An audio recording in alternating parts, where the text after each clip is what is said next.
ሀቢበ ቤት ማይክል ጃክሰን እና ሩታ ይጠየቁልን ሲባል አቤቱታ ቀረበ። ታዲያ ይህንንም ሀቢበ ሰምታ እንግዲህ ማስቲካ ልክ እንደ ማስቲካ ሰሞኑን ልታኝካቸው እንደሆነና ይሄ ነገር ስር ሰዶባቸው ተጠያቂ እንዲሆኑ እያደረጉ ያሉት ቲክታከሮች ስለሆኑ ቲክታከሮች እኛ ራሳችንን ችለን መቀመጥ አልቻልንም፣ ስራ መስራት አልቻልንም። ስለዚህ አብርሃምም ሩታም መጠየቅ አለባቸው። ይሄ ነገር ድራማ ነው ወይስ እውነት ነው በማለት አቤቱታቸውን ቢያቀርቡ እኔ ያሳዘነኝ ነገር አድናቂ ባይኖረኝ ብዬ ተመኘሁኝ።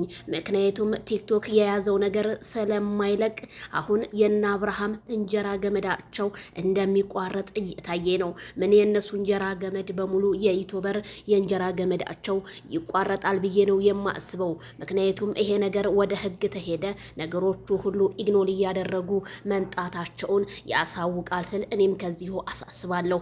ነገሩን ለምንድን ነው እነ ማይክል ጃክሰን የማታቋርጡት? ሩታም ሆነ አብርሃምም ሆነ እኛ እንዲታሰሩብን ወይም የሆነ ችግር እንዲደርስባቸው በፍጹም ስለማልፈልግ እኔ አሁንም ይሄ ቪዲዮዬ ይድረስ ለማይክል ጃክሰን ሼር አድርጉልኝ። ላይክ ኮፒ ሊንክ እያደረጋችሁ በጣም ነው የሚያመው፣ በጣም ነው የሚያሳዝነው። ምክንያቱም ሪፖስት እየተደረገ ነው ይሄ ቪዲዮ የተሰራበት ቲክቶክ ላይ፣ ምክንያቱም ለሀቢበ እንዲደርሳት ማለት ነው። እባካችሁ ፍትህ በሉ፣ ላብርሽ ድረስ